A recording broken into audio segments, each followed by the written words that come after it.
Se do isha shumë i ri, do bëja edhe 3 punë. Dhe do lodhesha në maksimum për të patur disa resurse në të ardhmen. Dhe është e kuptueshme, edhe nëse merr pak para, do ta kesh një lloj eksperiencë pune, me cilën ti duhet çosh rrogën më sipër kur të shkosh në një vend tjetër.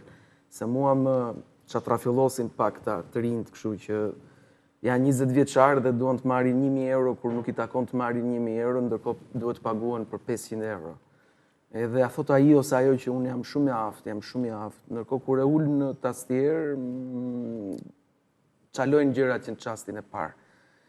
Unë nuk mendoj që një shumë i aftë duhet paguhet shumë pak që në çastin e parë të punës, sepse ti ja ke parë CV-n, ja ke parë materialet, qofshin ato vizuale ose jo.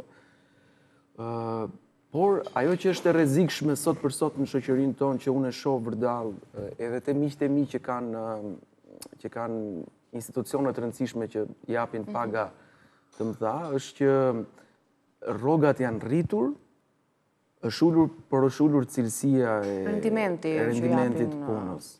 Ndërkohë ka dhe nga ata që cilësinë e punës e kanë njësoj, po pagat i kanë DC.